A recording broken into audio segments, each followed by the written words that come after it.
90% of these people will turn around to the guy in the lab coat, and the guy in the lab coat's like, please continue. It's important that you continue the experiment. So they keep going, and almost to the end, no more response. It's just silence. The guy doesn't even respond to questions. And the guy in the lab coat says, any non-answer has to be treated as if it were an incorrect answer. Please continue. And they keep going and going and going. And you can watch some of these are on video, and you just watch their faces toward the end. These psychiatrists at the beginning of this predicted less than 1% would go all the way. 67% of people go all the way. And 250 volts is enough to kill you. 100% went up to 250. The presence of novelty and authority did everything. It made a person commit murder. And that's, I would argue, that's more difficult than selling someone a car. And that authority comes, in that particular example, came from going to the university, the lab coat, etc. But how do we establish authority ourselves? Is it going back to the things you said there about environment, appearance, etc., finances? Yeah. Is there are there physical expressions of that authority on a day-to-day basis? There are. Slowness of movement is one of the most common. So we have slowness of movement. So the right side of that authority triangle has 5 letters on it, and that stands for movement, appearance, confidence, connection, and intent. Is our intent visible? That outward sign of authority is what a lot of people tend to look for. What does authority look like? But what we're really doing is, I want to look up the symptoms of authority, not the cause. Because we're all these LinkedIn articles, YouTube videos that are saying how to have more confidence, how to do X, Y, and Z, are how to have the symptoms instead of the cause of authority.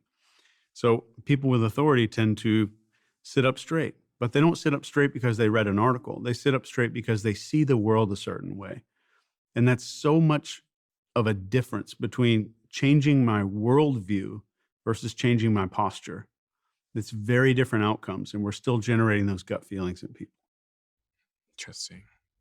Have you worked with many people that come to you and they've got a clear authority problem? Is there a particular example you can think of where you were able to help someone turn their life around? Many, hundreds. Give me your favorite example. My favorite example was a big CEO. He's in Los Angeles, and he asked me for skills.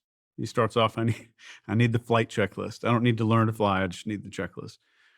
But it takes me a while to kind of walk people back and say, like, let's get to the root of this. Because you can't just openly say you have an authority and comfort problem. Mm-hmm. And his employees would like openly make fun of him in board meetings and stuff like that. And he didn't like it. And his company was going downhill so fast. And I took him through this process of gaining, let's build up your confidence, discipline, leadership, gratitude, and enjoyment, all of those things. And let's find where your lowest point is of those 5. If I could just find your lowest point on that 5 list, then I know the highest leverage thing that I can do. So if the highest leverage that he can do would be confidence, that's the number one thing I'm going to start working on. And the moment we took him through that process, it was only a couple of months, and we used a lot of hypnosis. We used a lot of, I literally used brainwashing techniques to help him. So it's the same techniques. And you know what, cognitive behavioral therapy was also a form of brainwashing back in the day, and aversion therapy.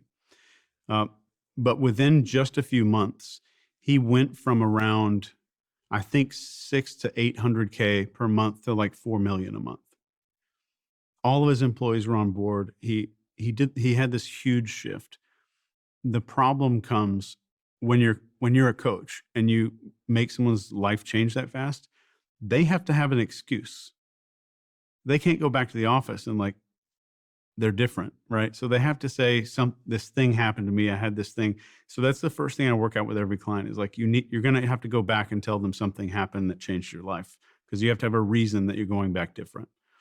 So watching that transformation is so rewarding and incredible. But the confidence is usually what you have to change first with people. How'd you do that? You change what's going on inside their head. So you've gone on stage before, probably 1,000 or 2,000 people. You were on TV for a while. Even after you've been successful, have you ever even heard a tiny voice that said, "Why am I here?" Or like, "Do I deserve to be here?" Yeah, I mean, doing this is a prime example of that. Yeah. Yeah. Or I'm faking it. People Yeah. are going to find out I'm faking it. Well, you feel like that when you're a podcaster because you didn't get any official qualifications, and then people started listening, and then they think that you know what you're doing, or you. Yeah. So I think I contend with that as a podcaster. Yeah. So, and they never go away. So the difference between a person who's confident and a person who doesn't have confidence is that they hear those voices as truth. And I hear them, or somebody with confidence hears them as fiction. They're both listening to the same things.